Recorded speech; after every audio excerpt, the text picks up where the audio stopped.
Assalamualaikum warahmatullahi wabarakatuh.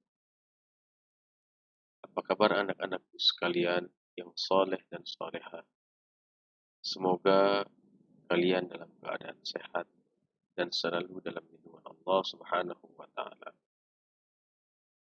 Kembali kita belajar dari rumah dengan mata pelajaran pendidikan agama Islam dan budi pekerti. Baiklah anak-anak sekalian, sebelum kita memulai pelajaran ini, mari kita terlebih dahulu membaca doa. Semoga kita diberi kemudahan dan diberi ilmu yang bermanfaat. Bismillahirrahmanirrahim. Rabbi zidni ilma warzuqni fahma.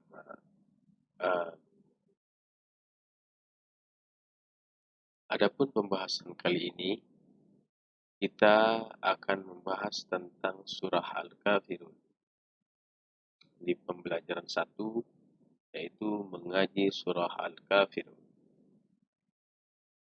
Allah menciptakan manusia dengan beragam warna kulit dan suku bangsanya, beragam bahasa dan beragam agamanya. Meskipun berbeda-beda, semua manusia harus saling menghormati, tidak boleh saling mencela atau menghina satu sama lain.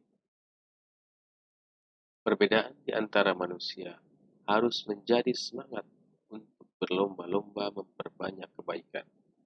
Demikian pesan dari surah Al-Kafirun. Dalam surah ini juga diatur cara bertoleransi.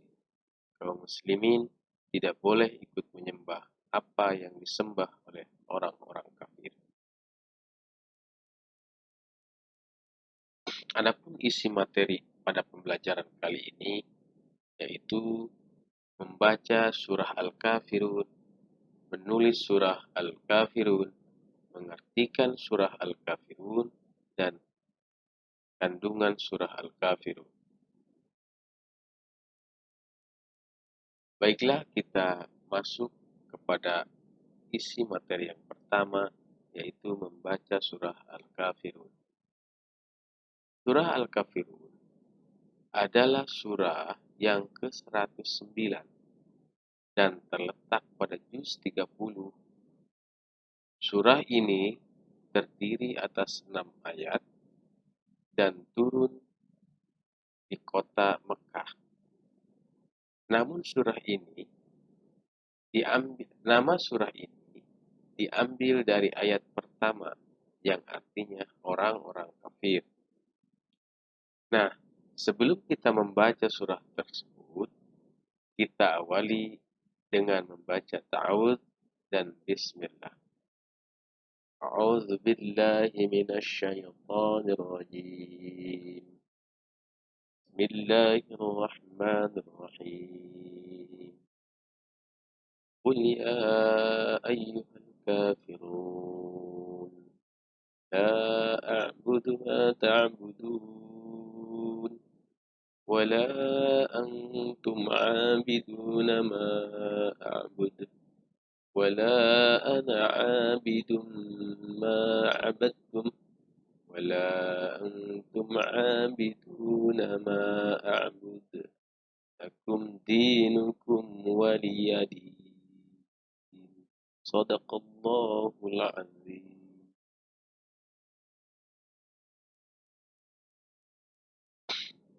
Baiklah anak-anak sekalian, ketika kita membaca surah Al-Kafirun, lakukanlah dengan fasih dan tartil. Artinya, sesuai dengan makhraj dan tajwidnya. Perhatikan panjang dan pendeknya, karena hampir di setiap ayatnya terdapat tanda baca mad. Nah, tanda baca mad ini seperti yang ada pada gambar atau pada tabel di bawah ini. Yang pertama adalah ada mad fathah, mad kasroh, dan mad dhammah. Mana mad fathah yaitu qul ya ayyuha. Nah, ya ayyuha itu namanya mad fathah. harus dibaca panjang. Kemudian la a'budu ma, la itu ada tanda mad, jadi harus dibaca panjang. Wala antum, wala ana abidun, harus dibaca panjang.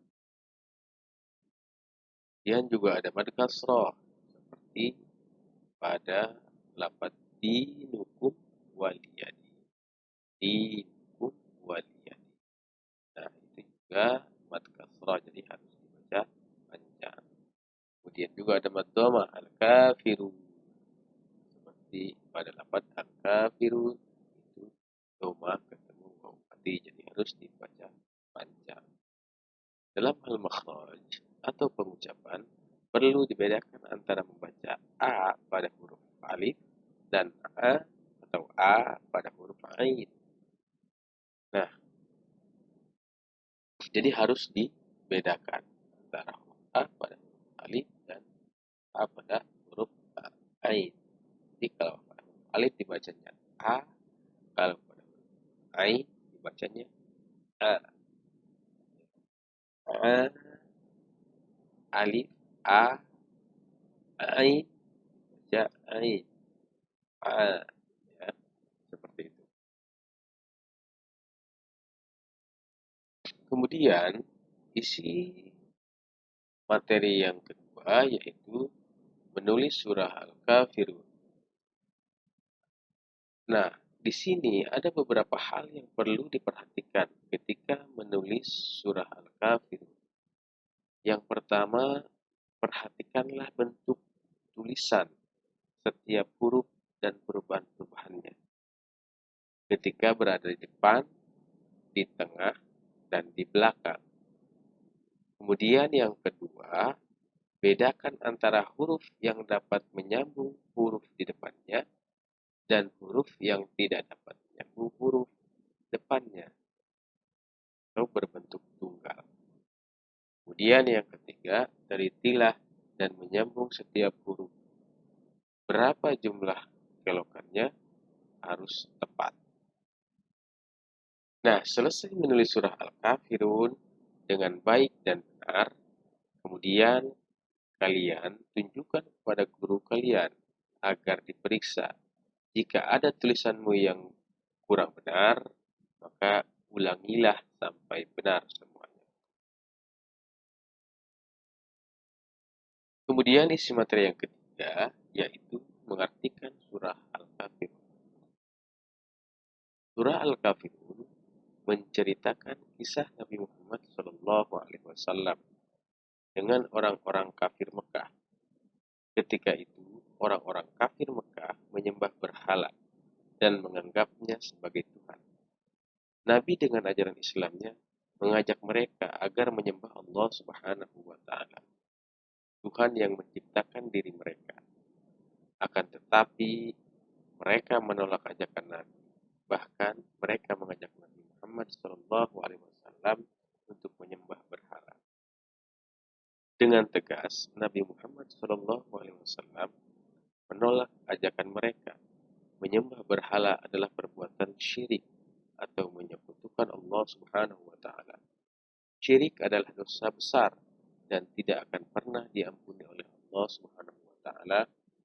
Orang yang syirik akan masuk neraka selama-lamanya. Nah, mari kita perhatikan atau mari kita pahami arti setiap ayat dari surah Al-Kafirun.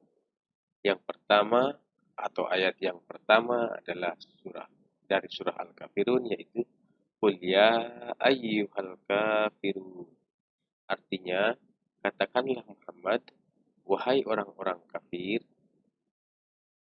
Kemudian arti perkataannya adalah Qul, itu artinya adalah katakanlah.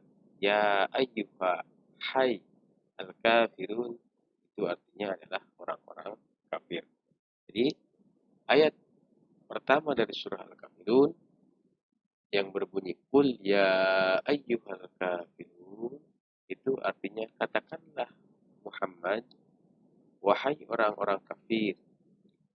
Nabi Muhammad SAW berseru kepada orang-orang kafir, yaitu yaitu orang-orang yang mengingkari bahwa Tuhan yang wajib disembah hanyalah Allah Subhanahu wa taala. Ayat yang kedua yaitu la a'budu ma ta'budun. Artinya aku tidak akan menyembah apa yang kamu sembah. Kemudian arti perkataannya adalah la a'budu, itu artinya adalah aku tidak akan menyembah. Kemudian ma ta'budu artinya apa yang kamu sembah.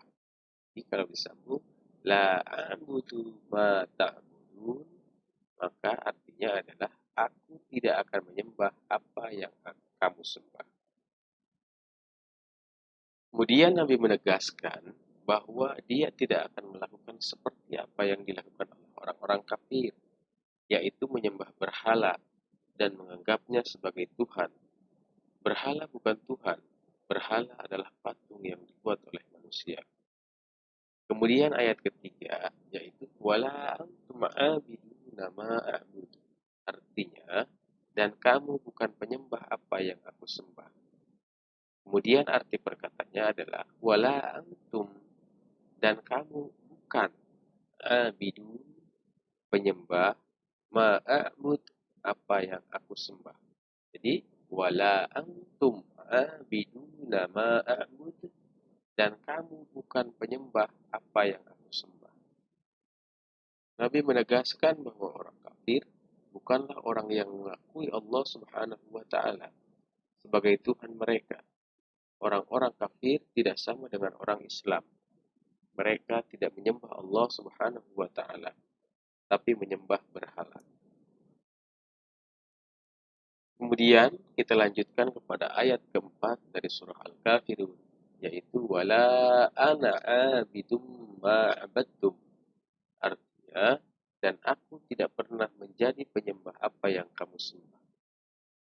Kemudian arti perkatanya wala ana, itu berarti dan aku tidak pernah abidun, menjadi penyembah, ma'abadtum, apa yang kamu sembah. Jadi kita sambungkan wala ana abidum ma'abadtum, dan aku tidak pernah menjadi penyembah apa yang kamu sembah.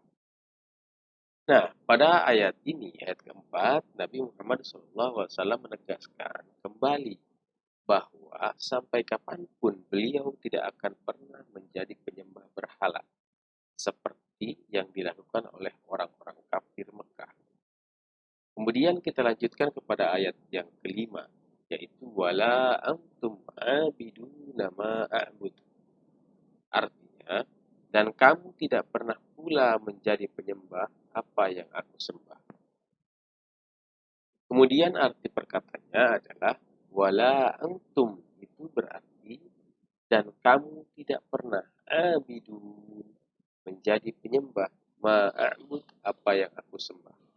Nah, pada ayat ini juga Nabi Muhammad SAW itu menegaskan bahwa orang-orang kafir pun tidak akan mau mengakui dan tidak mau menyembah kepada Allah Subhanahu wa taala. Nah, kemudian di ayat terakhir surah Al-Kafirun, yaitu ayat ke-6, yaitu lakum dinukum waliyadi. Artinya, untukmu agamamu dan untukku agamaku. Nah, arti perkatanya yaitu lakum, artinya adalah untukmu, dinukum, agamamu, waliya, dan untukku, dini, agamaku. Jadi kalau kita sambung di ayat terakhir surah Al-Kafirun yang berbunyi lakum dinukum waliya. Jadi untukmu agamamu dan untukku agamamu. Nah, antara orang Islam dan orang kafir harus saling menghormati terhadap keyakinannya masing-masing.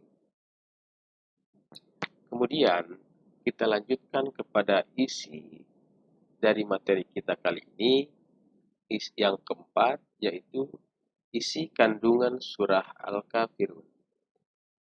Nah, dari surah Al-Kafirun kita mendapat pelajaran tentang bagaimana seharusnya hidup bermasyarakat.